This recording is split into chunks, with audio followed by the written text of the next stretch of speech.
ये हमारा third lecture होगा क्लास 9 के बच्चों के लिए, जिसमें हम लोग चैप्टर पढ़ रहे थे मैटर इन आवर सराउंडिंग। ठीक है, तो देखिए टॉपिक क्या है हमारा, change in state of matter, मतलब किस तरीके से किसी मैटर का स्टेट को चेंज हो करते हैं, या उसका जो मैटर का जो स्टेट होता है वो चेंज होता है। ठीक है, तो चलिए एग्जांपल लेते हैं वाटर का। ठीक है, अगर वाटर को देखा जाए तो ये अभी लिक्विड की स्टेट में है, यानी लिक्विड स्टेट वाले मैटर में है। अगर हम इसे ठंडा करें, ठीक है, अगर हम इसे कोल्ड करें यानी इसके टेम्परेचर को कम करें, तो ये किस में कन्वर्ट हो जाएगा, आइस में, है ना। उसी तरह अगर इस वाटर को हम लोग इसका टेम्परेचर हाई कर दें, है ना, या टेम्परेचर बढ़ा दें, तो ये किस में कन्वर्ट हो जाएगा, गैस में। तो देखिए ये लिक्विड किस में कन्वर्ट हो जा रहा है, गैस में भी कन्वर्ट हो जा रहा है। ये लिक्विड सॉलिड में भी कन्वर्ट हो जा रहा है। या फिर अगर हम सिर्फ आइस की बात करें तो आइस अभी किस में है, सॉलिड स्टेट में। अगर हम इसको गर्म करें, लगातार इसको गर्म करते रहें, तो ये जो सॉलिड है वो लिक्विड में कन्वर्ट हो जाएगा, और फिर इस लिक्विड को गर्म करेंगे तो किस में एक्सचेंज हो जाएगा, गैस में। तो हम लोगों ने देखा कि किस तरीके से इस सब्सटेंस के स्टेट को हम लोग चेंज कर सकते हैं बाय प्रोवाइडिंग हीट। ठीक है, लेकिन सिर्फ हीट ही नहीं, प्रेशर की मदद से भी इनके स्टेट को चेंज किया जा सकता है। ठीक है, तो we can change the physical state of matter in two ways, मतलब दो तरीके से हम लोग स्टेट ऑफ मैटर को चेंज कर सकते हैं। पहला तो टेम्परेचर देकर, है ना, टेम्परेचर में हीटिंग करके, कूलिंग करके उसके स्टेट को चेंज किया जा सकता है। या दूसरा प्रेशर देकर, प्रेशर देकर के भी इनके स्टेट को चेंज किया जा सकता है। तो वो प्रेशर कैसे देंगे, इंक्रीजिंग और डिक्रीज करके, यानी अगर प्रेशर को इंक्रीज कर दें और डिक्रीज कर दें तो ये इनके जो स्टेट होते हैं वो चेंज हो जाते हैं। चलिए आगे देखते हैं। ये देखिए, तो कुछ इस तरीके से समझ सकते हैं, हमारे पास 3 स्टेट है ना, सॉलिड, लिक्विड, गैस।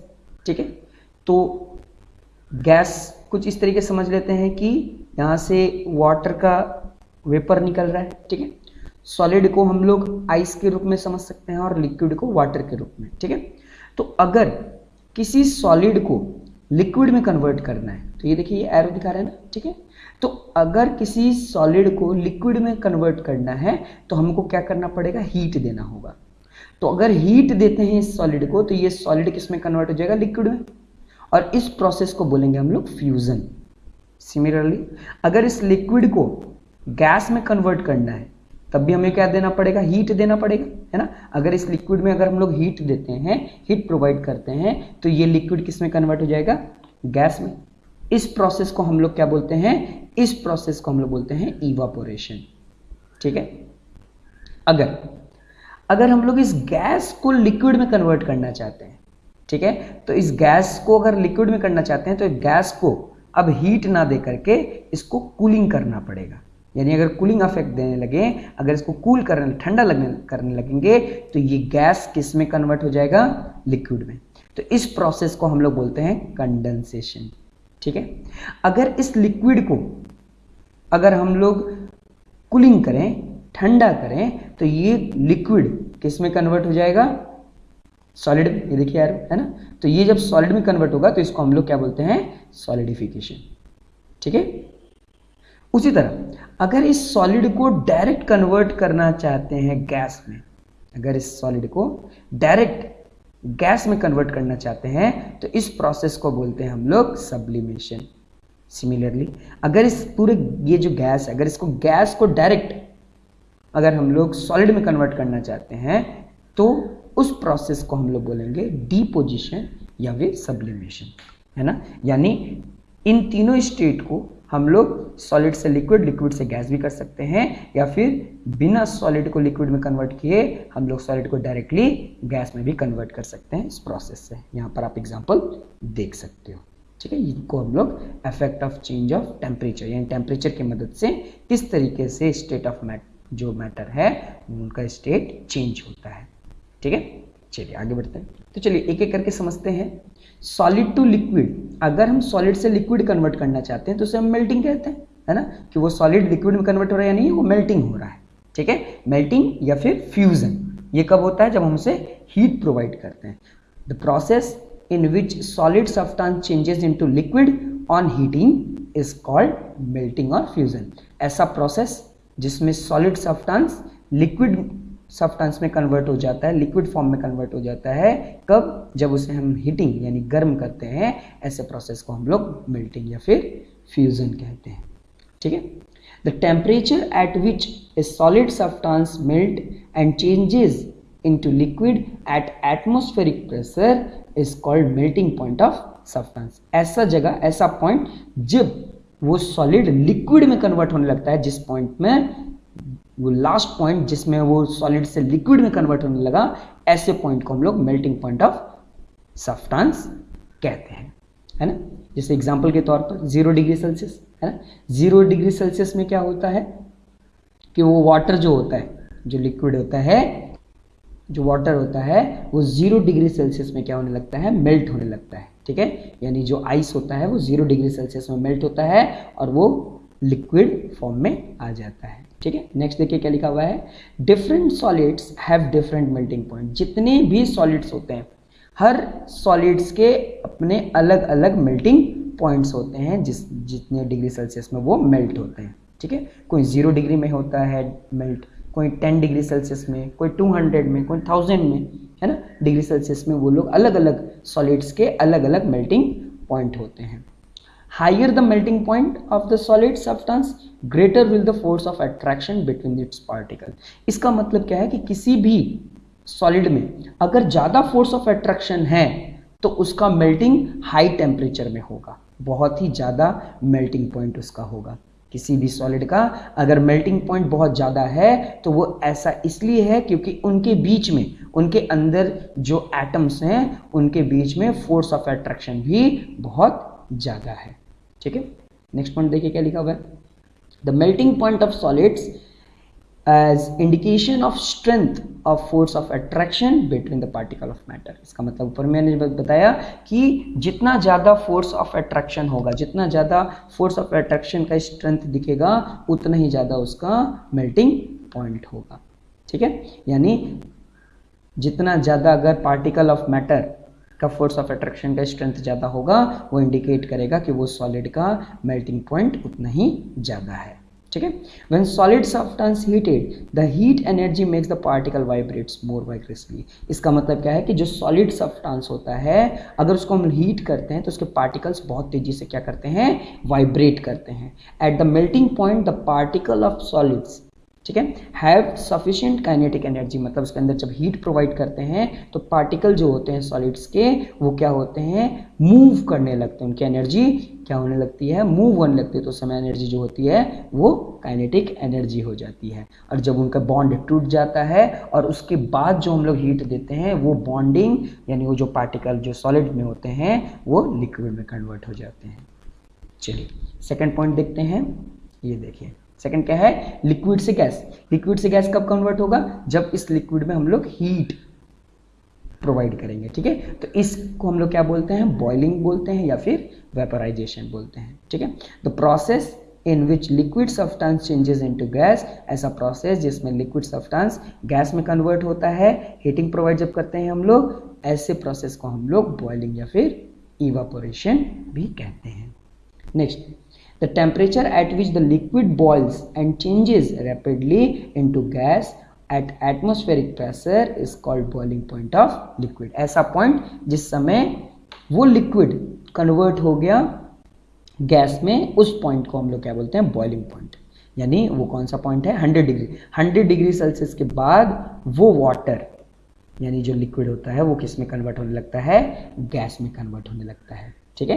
नेक्स्ट देखिए क्या पॉइंट लिखा हुआ है कि the boiling point of liquid is measure of the force of attraction between the particle. मैंने वही बताया कि फोर्स ऑफ अट्रैक्शन के कारण ही उनका बॉइलिंग पॉइंट डिसाइड होता है। जितना ज़्यादा फोर्स ऑफ अट्रैक्शन उतना ज़्यादा उनका बॉइलिंग पॉइंट भी होगा। ठीक है। When the liquid is heated, the heat energy makes the particle move even faster. जितना ज़्यादा हीट प्रोवाइड करेंगे, उनके बीच का जो पार्टिकल ऑफ मैटर होगा उतनी तेजी से क्या होगा? वाइब्रेट करेगा और उतनी तेजी से वो मूव करेगा ए प्लेस से बी प्लेस तक, और उतनी जल्दी वो क्या होगा? वो कन्वर्ट हो जाएगा, उसका कन्वर्जन शो होगा। ठीक है। चलिए नेक्स्ट पॉइंट देखते हैं। देखिए, गैस टू लिक्विड, अगर हम गैस से लिक्विड कन्वर्ट करना चाहते हैं तो गैस से लिक्विड तभी होगा जब उसे हम यानी कूल करें। अगर गैस को कूल करने लगेंगे तो क्या होगा, गैस किस में कन्वर्ट होने लगेगा, लिक्विड में। तो ऐसे प्रोसेस को हम लोग क्या बोलते हैं, कंडेंसेशन। देखिए, the process of changing gas into liquid bye cooling, है ना, कूलिंग करने से गैस क्या होता है, कन्वर्ट हो जाता है लिक्विड में। इस प्रोसेस को हम लोग बोलते हैं कंडेंसेशन। ठीक है। व्हेन स्टीम का मतलब जो वाटर वेपर होता है, चेंज होता है वाटर में जब हम लोग उसे ठंडा करते हैं। आप एग्जांपल देखे होंगे कि जब आपके घर में जो राइस मेक होता है तो उस राइस मेक में क्या होता है, जब हम लोग उस यूटेंसिल के ऊपर एक कैप लगाते हैं, ढक्कन लगा देते हैं, तो क्या होता है, उस राइस से लगातार मात्रा में गैस निकल रहा होता है, लेकिन उस कैप के कारण क्या होता है कि वो गैस बाहर नहीं निकल पाता, जिसके कारण वो गैस जैसे जैसे ऊपर जाने लगता है वैसे वैसे वो ठंडा होने लगता है, और ठंडा होने लगता है तो वो क्या होने लगता है, कंडेंसेशन का प्रोसेस होने लगता है। तो वो जो लिक्विड है वो गैस कन्वर्ट हो जाता है लिक्विड में, और वो लिक्विड का जो पदार्थ है वो क्या होता है कि उस यूटेंसिल के ऊपर जो लिड लगे होते हैं, जो कैप लगा होता है, उसके ऊपर ड्रॉपलेट्स जम जाते हैं। तो जैसे ही आप उस लिड को हटाते हो तो आप देखोगे कि उस यूटेंसिल का जो जैसे आप हटाओगे तो उसमें वाटर ड्रॉपलेट्स दिखाई देता है। When A gas is cooled enough, बहुत ज़्यादा ही अगर गैस को अगर ठंडा कर दिया जाए, then its particle lose so much kinetic energy, then they slow down, move closer together until they start being attract to each other and form the liquid. यानी जैसे जैसे ज़्यादा हम लोग उसको ठंडा करने लगेंगे तो उनका जो प्रोसेस होता है वो थोड़ा धीमा हो जाता है ना, लेकिन वो फिर अपना स्टेट चेंज कर लेते हैं। नेक्स्ट देखिए क्या लिखा हुआ है, लिक्विड टू सॉलिड चेंज। मतलब अगर लिक्विड से सॉलिड कन्वर्ट करना चाहते हैं, जैसे वाटर से आइस, तो उसमें भी हमको क्या देना पड़ता है, कूलिंग इफेक्ट देना पड़ता है। इस प्रोसेस को हम लोग फ्रीजिंग बोलते हैं। The process of changing the liquid into solid bye cooling is called freezing. Example के रूप में जैसे अभी मैंने बताया, वाटर को कूल करते हैं तो वो किस में कन्वर्ट हो जाता है, आइस में। ठीक है, इसको हम लोग फ्रीजिंग या फिर सॉलिडिफिकेशन भी कहते हैं। नेक्स्ट देखिए, सॉलिड टू गैस। अगर हम लोग डायरेक्ट सॉलिड से गैस में कन्वर्ट करना चाहते हैं तो ऐसे प्रोसेस को बोलते हैं सब्लिमेशन। ठीक है, ये बहुत इंपॉर्टेंट टॉपिक है, ध्यान से समझिए। The changing of solid directly into vapour. अगर किसी सॉलिड को डायरेक्ट वेपर में, गैस में कन्वर्ट करते हैं ऑन हीटिंग, ठीक है, या फिर वेपर को गैस में कन्वर्ट करते हैं, इसका vice versa, by cooling is called sublimation. ठीक है, उसे हम लोग क्या बोलते हैं, सब्लिमेशन बोलते हैं।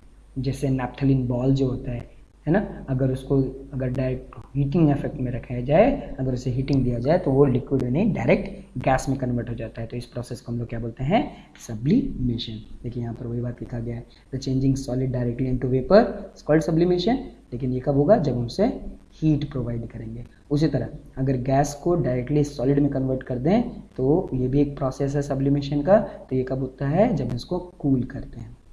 एग्जाम्पल में जैसे मैंने बताया, ammonium chloride, iodine, Kapoor, naphthalene, ये सब एग्जाम्पल है। ठीक है, आपके एनसीईआरटी बुक में कुछ एक्टिविटी दिया गया है, उस एक्टिविटी से भी समझ सकते हैं। ठीक है, देखिए क्या करते हैं कि कपूर और एमोनियम क्लोराइड ले लेते हैं। ठीक है, दोनों का पाउडर आपस में मिक्स कर देते हैं। ठीक है, दोनों को क्रश करते हैं और क्रश करके चाइना डिश में डालकर क्या करते हैं कि एक इन्वर्टेड फनल चाइना डिश में रख देते हैं। ये देखिए इन्वर्टेड फनल है ना, ये देखिए ये चाइना डिश है, उसके ऊपर क्या रख दिया गया है, ये एमोनियम क्लोराइड और कपूर रख दिया गया है।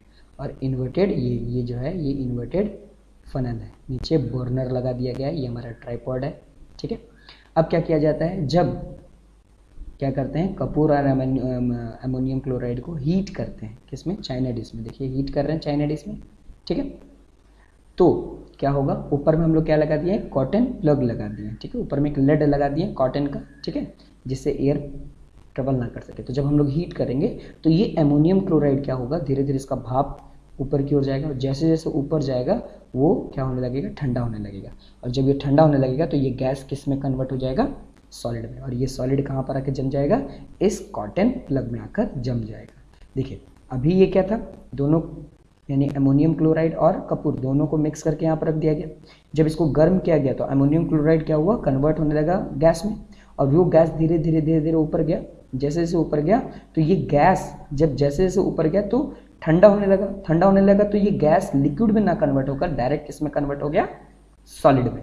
ठीक है, ये गैस डायरेक्ट किस में कन्वर्ट हो गया, सॉलिड में कन्वर्ट हो गया, और यार ये अमोनियम क्लोराइड का सॉलिड पार्टिकल इस कॉटन प्लग के पास आकर जम जाएगा। ठीक है, तो ये जो है प्रोसेस, ये है सब्लिमेशन का। ठीक है, चलिए आगे समझते हैं। चलिए नेक्स्ट टॉपिक क्या है, लेटेंट हीट। देखिए लेटेंट का मतलब क्या होता है, छुपा हुआ यानी हिडन। हीट का मतलब तो जानते ही हैं, टेम्परेचर है ये हीट। ठीक है, गर्मी, यानी किसी ऐसा सब्सटेंस जिसमें जो हीट है वो छुपा रहता है, वो रहता है लेकिन वो सो नहीं होता। ठीक है, हिडन रहता है। तो देखिए क्या लिखा हुआ है, the heat energy which has to be supplied to change the state of substance is called latent heat. मतलब लेटेंट हीट किसको कहते हैं, ये एक ऐसा हीट एनर्जी है जो सप्लाई किया जाता है किसी स्टेट ऑफ मैटर में कि उसका स्टेट क्या कर दिया जाए, चेंज कर दिया जाए। तो किसी भी सब्सटेंस के स्टेट को चेंज करने में जितना हीट एनर्जी सप्लाई किया जाता है उसे हम लोग क्या बोलते हैं, लेटेंट हीट। एग्जाम्पल के तौर पर समझाता हूँ। देखिए, तो ये देखिए, ये हमारे पास आइस है।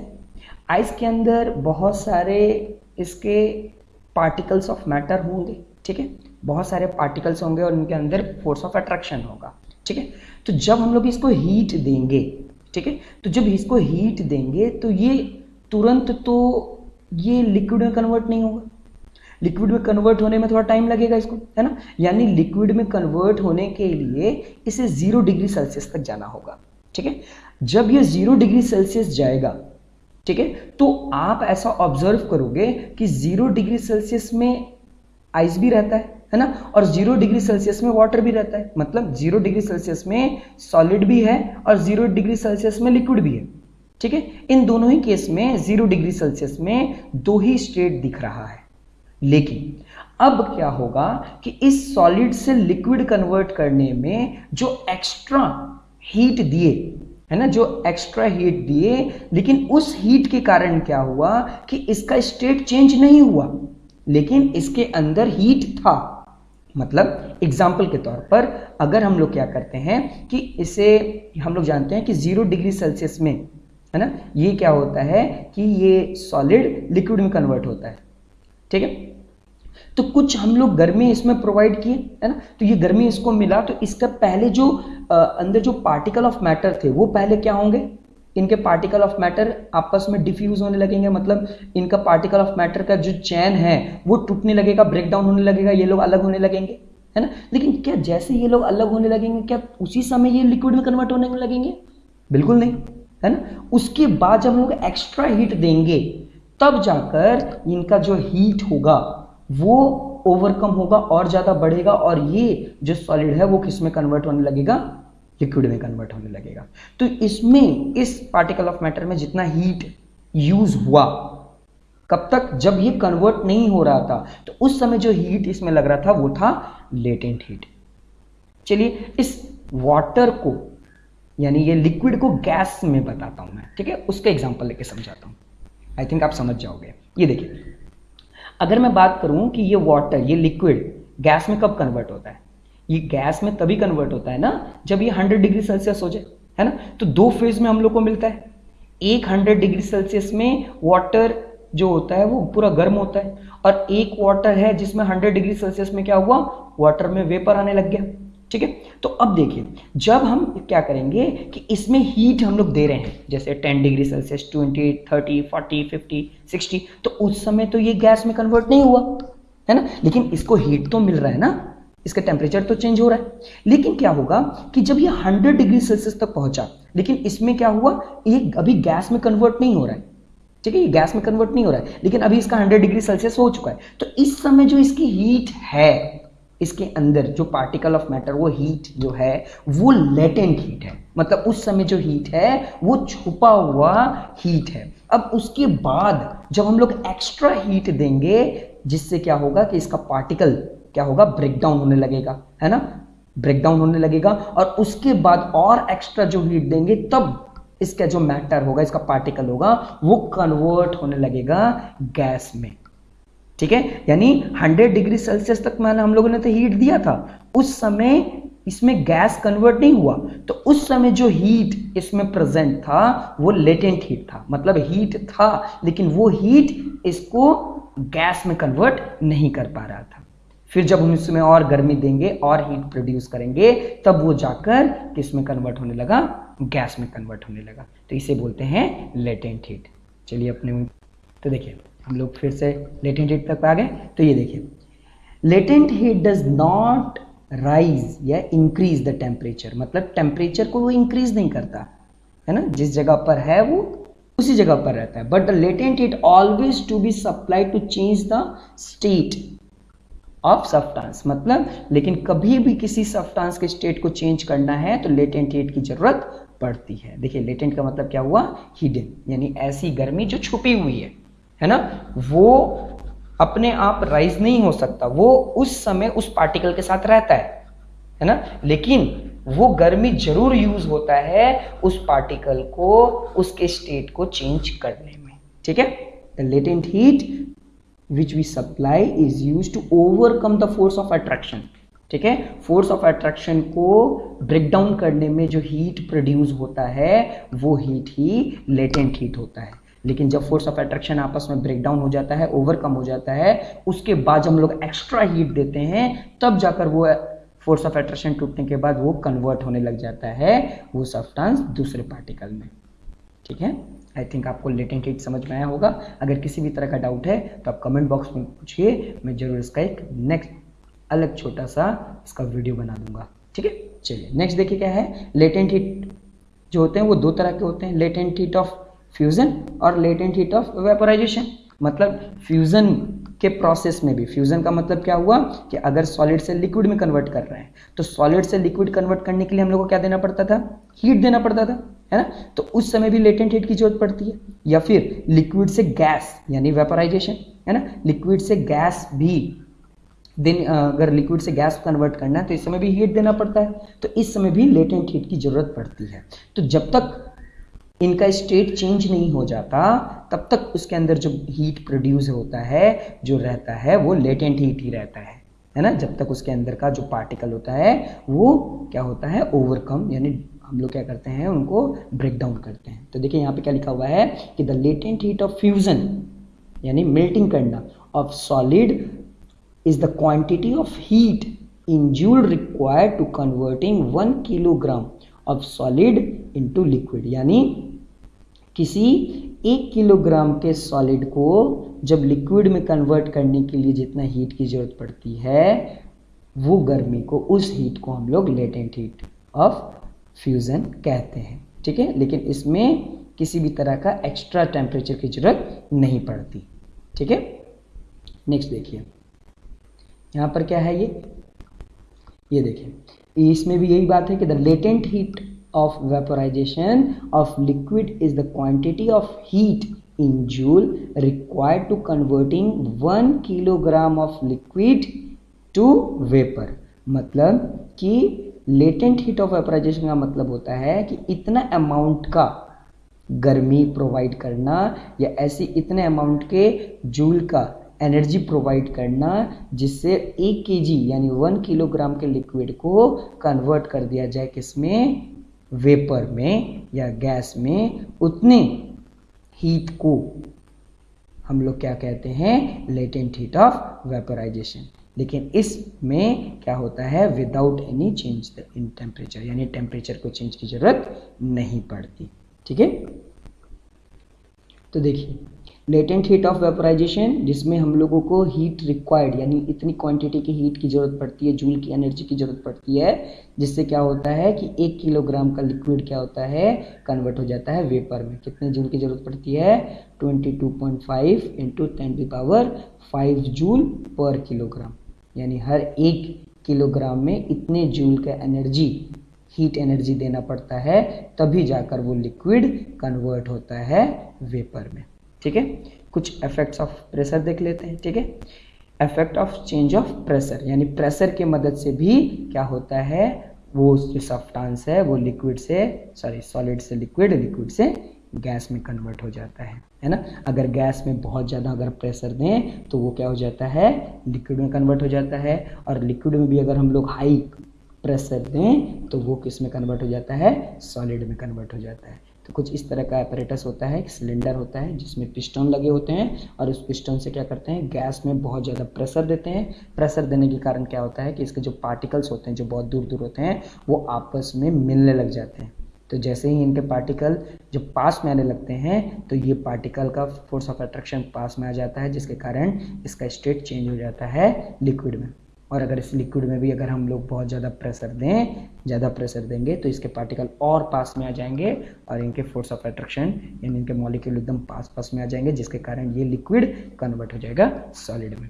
तो अभी हम लोग ने देखा कि टेम्परेचर की मदद से भी सॉलिड को लिक्विड में, लिक्विड को गैस में, इनफैक्ट सॉलिड को डायरेक्ट गैस में भी कन्वर्ट कर सकते हैं। और साथ ही साथ प्रेशर की मदद से भी ऐसा इफेक्ट ऑफ चेंजेस आता है, सॉलिड लिक्विड में और लिक्विड गैस में कन्वर्ट होता है। ठीक है, तो देखिए the physical state of matter can also be changed by increasing the temperature और डिक्रीजिंग द टेम्परेचर। मतलब किसी भी मैटर के स्टेट को, फिजिकल स्टेट ऑफ मैटर को हम लोग प्रेशर की मदद से यानी प्रेशर को इंक्रीज करके या डिक्रीज करके उसके स्टेट को कन्वर्ट कर सकते हैं। जैसे देखिए the process of conversion of gas into liquid, अगर गैस को लिक्विड में कन्वर्ट कर रहे हैं बाय इंक्रीजिंग प्रेशर और डिक्रीजिंग प्रेशर, प्रेशर को ज़्यादा करके या प्रेशर को कम करके, ऐसे टेम्परेचर को, ऐसे कन्वर्जन को हम लोग क्या कहते हैं, लिक्विफैक्शन। ठीक है, देखिए यहाँ पर दो टॉपिक दिया हुआ है जिसके कारण हम लोग बता सकते हैं कि प्रेशर की मदद से उसको कन्वर्ट किया जा सकता है। जैसे गैस को अगर लिक्विफाइड करना चाहते हैं, अगर गैस को लिक्विड में कन्वर्ट करना चाहते हैं तो हम लोग क्या करते हैं, प्रेशर को लो कर देते हैं। यानी प्रेशर को हम लोग क्या करते हैं, प्रेशर ज़्यादा लगाते हैं और जो टेम्परेचर होता है उसको लो कर देते हैं, है ना। तो इस तरीके से क्या हो जाता है कि गैस जो है वो कन्वर्ट हो जाता है लिक्विफाइड में। ठीक है, जैसे लिखा हुआ है व्हेन हाई प्रेशर, अगर हम लोग ज़्यादा प्रेशर लगाएं किसमें, गैस में, इट कैन बी कंप्रेस्ड, वो क्या हो जाएगा, कंप्रेस हो जाएगा। यानी गैस के पार्टिकल जो बहुत दूर दूर होते थे वो कंप्रेस होकर पास में आने लगेंगे और टेम्परेचर को अगर लो कर दिया जाए, है ना, तो वो गैस कन्वर्ट हो जाता है किसमें, लिक्विड में, है ना। एग्जाम्पल के रूप में अगर एमोनिया गैस है ना, अगर एमोनिया गैस जो है अगर उसमें अगर हम लोग हाई प्रेशर और टेम्परेचर को लो कर दें तो वो हाई प्रेशर और टेम्परेचर लो होने के कारण वो एमोनिया गैस एमोनिया लिक्विड में कन्वर्ट हो जाता है। उसी तरह अगर कोई गैस है, ठीक है, सॉलिड है, ठीक है, तो सॉलिड गैस में अगर उसको हम लोग हाई प्रेशर पे रखें तो वो क्या हो जाता है, ड्राई आइस बन जाता है। ठीक है, ये जो कार्बन डाइऑक्साइड है, ये कार्बन डाइऑक्साइड तो गैस के फॉर्म में होता है ना, अगर इसमें हम लोग हाई प्रेशर दे दें तो ये सॉलिड फॉर्म में कन्वर्ट हो जाता है, जिसका दूसरा नाम ड्राई आइस भी होता है। ठीक है, यानी ये जो कार्बन डाइऑक्साइड है अगर इसको हम लोग हाई प्रेशर दे दें तो ये सॉलिड फॉर्म में हो जाएगा, जिसको हम लोग ड्राई आइस भी बोलते हैं। ठीक है।